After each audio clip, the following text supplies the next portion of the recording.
Welcome to another fun-filled weekend edition of Second City Sports Zoom Style. Zoom style. Along with Lakeena McGee, which is she, rather. I am Sidney Brown, which is me. You can follow yours truly on the Twitter and the IG at SidKid80. Once again, that's SidKid80. That's SIDKID80, SIDKID80. You can follow me at Keita McGee on the Twitter and at Keita McGee on the IG. You can go to our website for more information on our podcast, articles, and other fun stuff at weareregalradio.com. That's WEAREREGAL radio.com. You can follow us, Second City Sports Podcast, along with the other podcast program by simply going to War on Anchor on all podcast platforms, including the iHeartRadio app. Just type in that search engine box, WARR on Anchor. You can follow War Media on all social media platforms, such as YouTube, Facebook, Twitter, and Instagram at War Media. Once again, at WARR Media. That's Facebook, Twitter, Instagram, and Facebook. And also, you can follow us on YouTube, as I mentioned, at War Media. Once again, at WARR Media. You can not only listen to us, but watch us do our thing live. And in advance, we'll thank you for your support as we take our bows of we're doing our kisses to the crowd. Like, share, subscribe, and tell your friends. And we are unapologetically fun. And today, it gets no better than this. Excuse my bad English. As we are joined by our special co-host, he's going to hang out with us for the entire show. You've known him from NBC Sports Chicago's Bulls Outsiders with our good friend Matt Peck. Now he's doing his own thing. He's still doing a podcast with Matt Peck. It's called BAWL On Bulls. There's BAWL On Bulls podcast. You can listen to it wherever you download your podcast. You can watch it right here on YouTube. He is the one, the only, Mr. Dave Watson. Dave, welcome to the show. How are you, my friend? How are you? All right. Now, see, I got to correct you on some things already off the jump. First of all, thank y'all for having me here. Honestly, I really appreciate y'all having me on because I'm so excited. I'm just happy to talk to y'all. Second, I want to correct you on two things. One, if you're gonna say ball, you got to put your thing on it. There you go. You got to say it from the back of your throat like you're from the South, like Avery Johnson. There you go, like bow. There you go. Yeah, I got you. You know what I mean? And that's the show. That's the one I do with my boy Chris, aka C Dub. Yes. And the Bulls Outcasts, show I do on Hot Mic with Matt and John. And you can catch all that stuff on the Ball Sports platform. Anywhere we do podcasts on our YouTube page, you can catch all those shows there. But I can see you guys all one big family. So it's all under the same love umbrella, brother. Yeah. All under the same love umbrella. Yeah, blame the mind, not the heart. You understand what I'm saying. No, I know it's in a love place. I know it's in a Right. right place, brother. For real, it's all good. It's all good. All right, Lakeena, let's kick us off with this edition of Second City Sports Weekend Edition. We got a lot to celebrate with our Chicago Bulls. Right. I mean, I don't think any of us thought that the Bulls would be very active during the trade deadline on Thursday, but it turns out they were. One of the moves that the Bulls made was they traded for Magic All-Star Nikola Vucevic. I gotta make sure I say his name right. It was a 4-player trade, 2 first-round picks, but they're both at least slightly protected. So for anybody that was freaking out about the Bulls getting 2 first-rounders, they're at least slightly protected. And also to Al Farouk Amanu, I hope I got his name right too. He comes to Chicago while Wendell Carter Jr., Otto Porter Jr., in addition to those 2 first-round picks the Bulls sent to them. So Dave, since you're the guest, I'll start with you. What do you think about this trade? Because we were talking just before we started recording that none of us thought that Vucevic. We heard maybe Vucevic, was maybe Boston or somebody, teams like that, but no one thought about the Bulls. I mean, and I know you were excited. For people who follow you on Twitter, you were super excited about this. So tell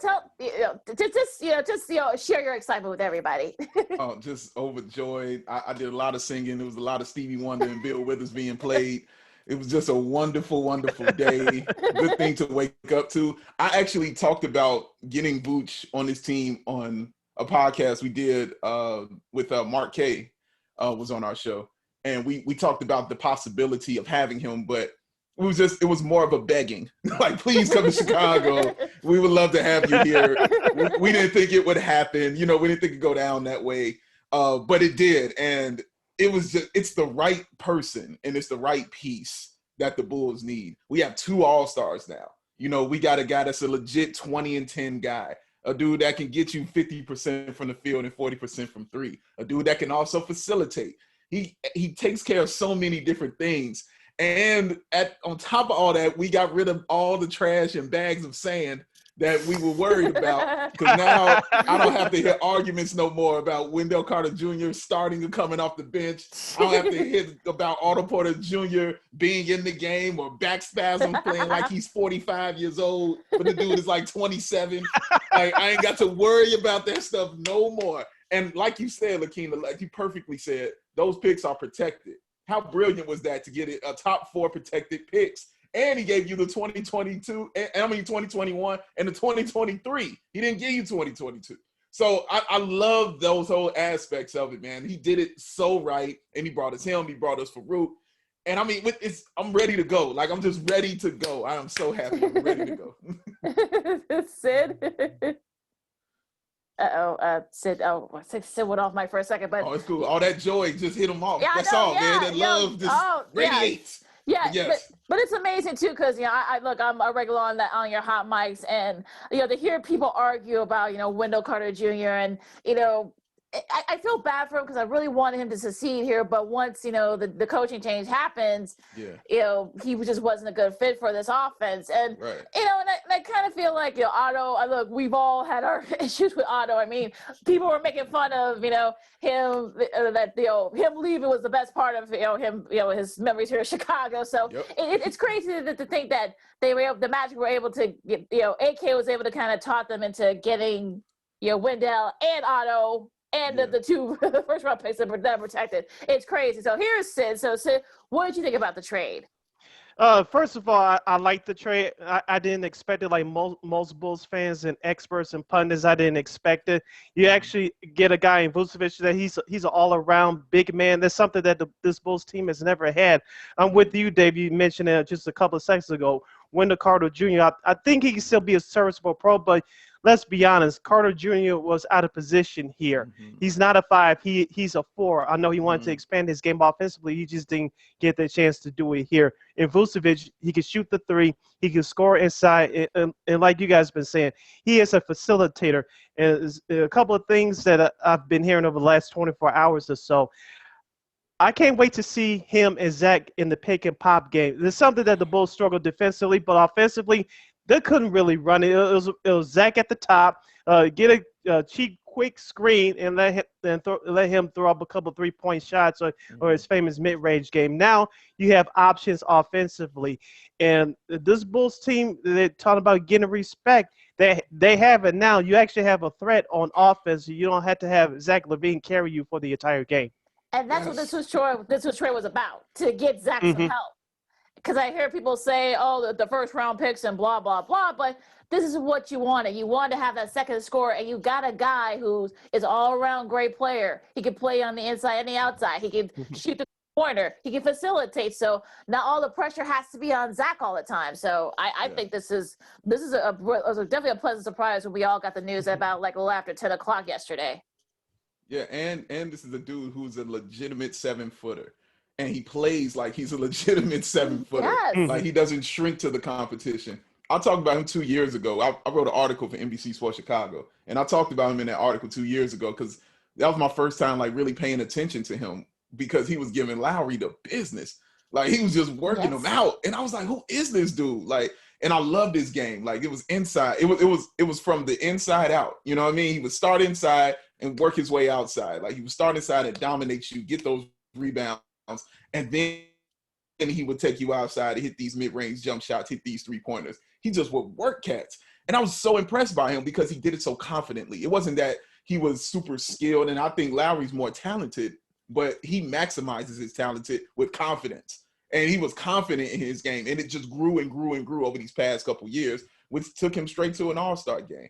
And I mean, it's just a breath of fresh air to have a dude I saw get a 30-point triple-double at center. You know what I'm saying? He takes pressure off of your point guards too. So when Kobe White isn't the facilitator that we need, we got a guy that can do it actually now. So you're combining the skills that Thad Young had with somebody who's better offensively and is taller. Those are awesome things. Like, those are awesome things. Like, I don't have to watch Stan play the 5 anymore. Not say he didn't play it solidly. He did. But I'm saying that's not his position. That's not what he does. That's not where you want him at. You know what I'm saying? But he had to be there because we needed him. You know, he had to do it. But now all that's gone. Everybody's roles are now defined. They know where they are. And they know where they need to be and where they should be at. And that's what makes this feel good when you got 2 all-stars on your team, man. We legitimate, y'all. We legitimate. It's so awesome. It's amazing, right? Purge, baby, purge. Get it out, Sid. Get it out, baby. Get it Woo! out. My God. Yes. There you go. Yes. Let that joy come. Let that joy come, man. Oh my gosh. Oh my God. Well, and I think that because I think the fact that we didn't think that the Bulls would be this active in the trade deadline, right? I mean, we all thought that, they would probably wait till next year and, during the off season to see, feel everything out. But look, they didn't just get rid of Wendell Carter Jr. and Otto Porter Jr. They got rid of Daniel Gafford. They got rid of Chandler Hutchinson. They got rid of Luke Cornett, who, of course, Jim Boylan famously said he was Robert Ory Jr., which I don't know. That still, flabbergasts me. So, it's amazing. I mean, it's just amazing to see that. Look, AK and Eversley. This is why AK and Eversley we trust, because look, they're going for it. And you saw AK's presser on Thursday night. Look, they're not done. They want more. And look, I commend them for it. And I think, look, we should just go along for the ride. You're listening to the weekend edition of Second City Sports along with Lakeena McGee, which is she. I am Sydney Brown, which is me. We're joined by our special guest co-host for today. His name is Big Dave Watson from the BAWL On Bulls podcast. Did I get it right, Dave? Yeah, I mean, you hit that with all the love. There it is. There you go. As we continue our discussion on the Bulls trade, and we'll get into some NBA later on in this segment. Dave, I want to piggyback off your point of Lauri Markkanen. And I was watching GN Sports on Thursday. That's WGN TV Chicago's nightly sports program. And they brought on Joe Cowley, who's the Bulls beat writer for the Sun-Times. And I thought he brought up an interesting point that most people don't talk about. Lauri Markkanen, we talked about his toughness and he's injury prone. We talked about a lot of Lakeena on this show, and bringing Vucevic over now. Lauri kept to himself. He couldn't relate to his younger teammates. Now he has a sort of a quote unquote older brother on the team, and who he can relate to, and someone that can perhaps hold him accountable. I didn't think about it that way. I said, yeah, it makes sense. And if I'm Lauri Markkanen, since you didn't get traded on Thursday, even though you're a restricted free agent this summer, this is your last chance to get it right, to perhaps be a part of this Bulls team in the future. Oh, yeah, it's very true. I mean, you hit that on the head right there, brother. And I didn't even think of it in that way of him being a little brother to him, somebody he can actually look at. And it's good to have people around you who had played the game the style that you might have grown up playing. You know what I'm saying? Yeah. These are Euro players, along with Satoransky, and guys like that. Like, now you got a, kind of a Euro style lineup. And then you got AK, who's also from a Euro background of basketball. So yeah, he's getting all these people around him that understand his game and know what he kind of needs. And then Billy Donovan, who you're going to see how good of a coach he is now, because he actually has talent around him. So that's going to be great to see. But I expect a lot from Lauri. I've been a big, and Lakeena knows, I've been a big Lauri Markkanen fan, huge Lauri Markkanen fan. And this was always, before the season started, I said this was my last season with him, because he has to show and prove. Like, all the lies and all the excuses have been removed now. Now you got a ball. Like, you got it all. Now you got a ball. Let's see what you can do. And we didn't see it a lot. It was very inconsistent, which I was like, fine, let's trade him. Like, look, we can get him out of here. It's fine. Give me a point guard. Give me Lonzo. It's okay. Now he didn't get traded. You know what I'm saying? It didn't happen. So now I want to know what the reaction for him is like now. Because they let him know, hey, man, we're trying to win, and we're not playing around anymore. Like, none of that cool with losing stuff. We're not with that no more. We're about this strong-mindedness. We're not done trying to make moves. So we need to see what you want to do. What do you want to do? Do you want to ball? You want to be here? Or do you want to leave? So, man, it's going to be interesting going forward to watch how he responds to that. Because I promise, I've called, Leonardo DiCaprio and George Clooney to come get me off of Lowry Island, to send me the plane to come get me off. I made the call, and now I'm like, and when they pulled up, I was like, give me another day. It's like, just hang out with me another day. Yeah. Let me just see. I just want to make sure because, I'm kind of ready to leave, but I just want to see. I want to know for sure what it is. And I mean, he's got, just zero excuses, and he's got to ball out, man, because Vooch is going to ball out. So Lowry needs to be a part of that too. I could totally see Vucevic sort of pushing, indirectly though, pushing, Lowry to kind of be better. So let's hope he can do that because look, I want him to stay here, but if he doesn't, come out and ball like you said, he gets traded or they don't match the offer sheet, then I won't lose any sleep if Lowry leaves. I'm at that point now. Yep. That's the sad place to be right now. That's where we're at. Like, we're okay if he goes, and we're okay if he, thrives somewhere else. That's okay because we've seen enough. But he's got time. Is all I'm saying. He's got time, and like you said, it's a contract year. Restricted free agent. Teams are going to throw money at him because he's still 7 feet tall and gets you 19 and 6, shooting 50 from the field, 40 from 3. Those aren't easy to find. You know what I'm saying? The NBA. So they're going to throw money at him. That's going to happen. The question is, how much does he want thrown at him? Yeah. So that's what this is going to prove now in the second half. And if he really wants to be here or if he wants to get his money. I mean, either way, I just want to see him play better. Either way it goes. I just need to see him play better and be more consistent. All right. So, there were a lot of trades that happened in the NBA Thursday days. 16 trades, 23 teams were involved, 46 roster players were moved around. I mean, they say that's the most niche category in the past 35 years of the trade deadline, which I find that hard to it's sort of hard to believe. So, which trade, league wide was one trade that surprised you? Was there a trade that sort of like, really? So, what trade kind of caught your attention? It was a smaller one.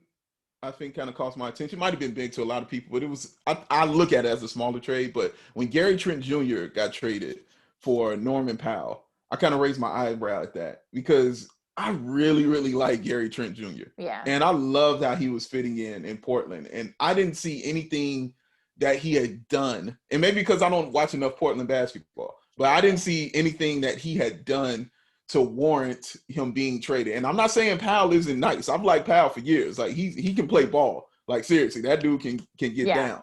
But Gary Trent Jr., with his youth, with his 3-point shooting, how he spread the floor, how it seemed like he made things a little easier on the offensive end. And he was okay defensively. I'm not saying he was a world beater, but he was okay defensively. Yeah. I just liked how he fit over there. And maybe they saw something or feel something that I didn't. You know what I'm saying? So obviously that's fine. But yeah, it raised my eyebrow a little bit just to see that. So now him coming to Toronto, he'll have plenty of opportunity to, thrive and grow, and he'll have space, you know what I'm saying, to be that guy because they're a team that's kind of in the middle of starting over because, they tried to get rid of Kyle Lowry. So they're kind of in the middle of starting over like that. But it's going to be interesting to see. But yeah, that's the one that kind of, raised my eyebrow a little bit, guys.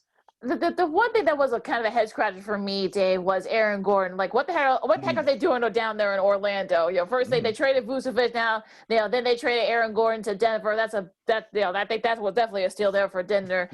Gary Harris, RJ Hampton, the first round pick that Orlando got. But I mean, it's sort of like, wow. I mean, like, I guess, look, I think Denver's going for it, and look, you got to commend them, and I think. Orlando, I can imagine what they're going through down there because your two top players are gone, and now what's going on here? yeah. Both of your top, they're starting over clearly. It was a fire sale going on. They were just getting rid of people left and right, and that's fine. Orlando knows what they were. I mean, they were behind, only ahead of the Pistons. You know what I'm saying, in the standings. That's come on. Like in the East, if you're bad, you're really, really bad. You know what I'm saying? Like being bad in the West and being towards the bottom isn't as detrimental as it is in the East. Like if you're two top bottom teams in the East, you're truly, truly a bad, terrible team because obviously the West is a better conference. So. Yeah, they're looking at these standards and, we got this all-star here. Like, what are we really doing? So let's go ahead and make these trades. Let's get younger. Let's see if we can get in the draft and rebuild that way. I don't fault them for that. I appreciate them. Thank you for sending Vooch here. I appreciate them for wanting to start over and realizing who they were. And yeah, it's going to be interesting to see. I want to see, you know, what Wendell looks like, because now Wendell's probably going to start down there. He probably have opportunity to start. Otto Porter Jr. might play 3 games, and then he'll be at Universal Studios hanging out, kicking it, you know what I'm saying, like that. But yeah, it's going to be interesting to watch them going forward, because they obviously made up their mind about the team that they want to be. Also, too, kind of like another big trade, you know, that kind of came across the wires, like just as it was starting to, as it was 2:00 here in Chicago, Houston is traded Victor Oladipo to Miami. Yeah. Him and Jimmy Butler and Bam and Duncan Robinson. That's a pretty good lineup right there. You think they can make some noise in the East? Yes, absolutely. I mean, the Heat were already, I believe, 4th seed in the East, and yeah, that, like, coming off a finals title, a finals appearance, I should say. Yeah. Getting a guy like Oladipo won't hurt you. I am interested to see how he adapts to the Heat culture, because everybody knows the Heat culture is different. It's a lot of work, okay? But they do it in a way that makes it look fun, and because they win. So that's fine. And I don't know Oladipo. I mean, he's been traded a lot. Like, what is this, his 4th or 5th team right here? Yeah. Like, he's been traded a lot in his career. And I've always said, wherever he went, though, he's always fit in. Like, it's not like everywhere he went, he struggled, unless it was the playoffs. But everywhere he went, he kind of fit in nicely. So even starting in Orlando and going to Indiana and OKC and you know, in Houston and places like that, he always fit in. Like, he would score, and, you know, he looked good on the floor, and he was a problem in the 4th quarter. Like, I've always liked his game, but it hasn't translated to wins. It hasn't translated to good playoff runs for him, because he struggled, you know, when he got that chance to be in the playoffs and on that big stage, he definitely struggled. So it's going to be interesting to see how he adapts to this culture with the Heat, because them dudes are goons over there in their mindset. You know what I'm saying? You understand what I'm saying? Like, they're goonish in their thinking and in their ways and how they want to win. So yeah, we'll see what Jimmy Butler and Bam Adebayo can do for him mentally, you know, because we know he can score, but let's see where his mind is going to be when that deep playoff run opportunity comes. Another trade that I think was another fascinating one. The Hawks traded Rajon Rondo to the Clippers for Lou Williams. Now Lou Williams can get all the wings he wants. He can get all the wings he wants. He's going back home to Atlanta. He can get all the wings he wants. Yes. But I think Rondo, of course, you know, playoff Rondo. I think that's what the Clippers are vying for. So what do you think about that trade? Yeah, I mean, you took the words out of my mouth right there. We talked about Lou Williams and the wings. That was the first thing I thought about. I was like, you gonna send the dude back to the place where he got a wings named after him? He's gonna be kicking it hard down there. Like, he's in I don't know if that's good or bad. Honestly, I don't know. Like, we gonna find out though. We gonna find out. Like, seriously. But Rondo, you know, I've always been a big Rondo fan, and this should be interesting because he's obviously going for legacy right now. Yeah. If he can pull off a championship with the Clippers, I mean, I don't think that's ever really been done, you know, to go from Boston to LA to the Clippers. Right. So first of all, because the Clippers aren't used to winning anything at all. Like, so any winning that comes with them is going to be big. So it's going to be very interesting, man, to watch that, because he fits the need that they had. They were also one of those people in the Lonzo Ball talk, because they know what they needed as far as a point guard that could facilitate, you know, spread the floor, space it. And Rondo is important in the playoffs because playoff Rondo is a real thing. Like, when he gets in the playoffs, he hits that switch, you know, he hits that lever and he goes to a whole new level, and you're like, oh my God, he can shoot. You're like, hey, you didn't know that. So it's going to be interesting, Lakeem, to watch what he does. I like the trade for both teams. Atlanta, who has been playing great, under Nick McMillan, if I'm not mistaken, is coaching them now. I don't think they've lost. So it's been good. And adding another guy who can score on your team like that, like, I don't see that as a bad thing. But it is going to be interesting going forward, because obviously now they've gotten, you know, even worse on defense. You know what I'm saying? On defensive end out there. But yeah, the Clippers obviously make this move because they want that playoff run, and I'm sure they don't want to repeat of last year when they just totally fizzled out. Were there any trades that kind of sort of like caught you off guard in a good or a bad way? Yeah, the Daniel Theis trade for the Bulls caught me off guard for sure. I thought I didn't because it kind of came at the end. Like I thought we were done, and when I heard we got him, I was like, oh okay. And they gave him up for Mo Wagner. I was like, yeah, because Theis fills a role. Like I didn't even know Theis was 6'8", like because he plays so big. You know what I mean? Like I thought he was much taller than that. And I Yeah. was like, wow, that's 6'8". That's all right. But he fills the role of what Gafford what we wanted Gafford to be, you know, recipe to my man Gafford. You know, I love Gafford. Yeah. That was the only one that hurt a little bit. Stung a little bit, but I got over it. I got over it, Lakeena. I got over it. But Okay. that was the only one that stung a little bit. I was like, ah, my guy. All right, I trust you, AK. I trust you. I trust you. But yeah, and then when I heard like we got rid of Luke Cornett on top of that, oh my God, Lakeena. Oh my Lord. I was so happy. I was so thrilled. Like, and that caught me off guard because I didn't know that we would be able to do something like that, make that kind of move. And we got 1.3 mil back on top of that. You know what I'm saying? So that all of that caught me off guard. Like, because you shored up a hole right there. Because I was like, well, you got rid of Gafford. I don't know, you know, who's going to be that backup center out there. I don't think Thad wants to play backup center, you know, like that. But then you get me a dude who I just need to protect the rim because we had no rim protection like that. So now you got a guy that can do that. You got a guy that can protect the rim and be physical. And I think Bulls fans are going to love this dude. Honestly, I think they're going to love Theis and how he plays and how he goes about his business. So yeah, that caught me off guard, man, because I got rid of more trash. Like all them bags are sitting on the curb now. And I can't wait for the trash man to come get them. I'm excited. A couple of players that are, hopefully getting buyouts since they weren't traded. You got Andre Drummond and LaMarcus Aldridge. Now, like Dave, like I told you, like I wouldn't mind if LaMarcus Aldridge decides to come back here, but he probably won't. But where do you see those two going? I always whenever a player like his caliber comes up, I'm always like he's going to the Lakers. That's my default. You know what I mean? My default setting is he's going to the Lakers. But everything I've read has said that the Miami Heat are the front runners to get him. Yeah. And they're the ones that who are going to be looking at. But he said he's going to be listening to a lot of. He's going to talk to the Clippers. He's going to talk to the Heat. You know, he's going to talk to the Lakers, and kind of see where he can fit in and where he can help.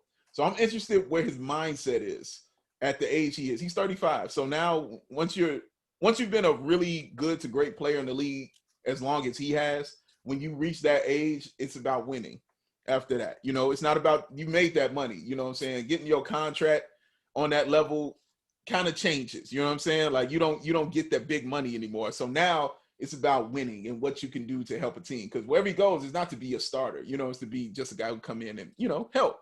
So I can see how he fits in the Lakers that way very much. And that would be a huge problem if he goes there. I could see how he fits in nicely with the Heat, because that's a huge problem if he goes there. But Pat Riley is a goon. He'll do anything, to win and to get that guy. But Rob Pelinka has shown that he's got goon tendencies himself. So yeah, it's going to be interesting going forward, Lakeena. So I'm very intrigued. Like you said, of course, it'd be nice if he came back here and righted the wrong. What I'm saying? That happened. Oh my goodness. But I don't see it happening. And I'm okay with that. I'm very cool with that with him. If he doesn't decide to come here, I'm all right with that. But yeah, the Heat or the Lakers is kind of where I see him leaning. Okay, co-host of the BAWL and BAWL on Bulls, and also Bulls Outcasts on Hot Mic. Big Dave Watson joined us here on Second City Sports Zoom style. I'm Lakeena McGee, and hopefully Sid will join us. I think he got the signal went out and he's having trouble logging back in. So he just got excited. He just got excited. All this Bulls love. He got excited. Hopefully we can get him back in here soon. But so how do you think this is gonna translate on the court for the Bulls? We'll start with them first.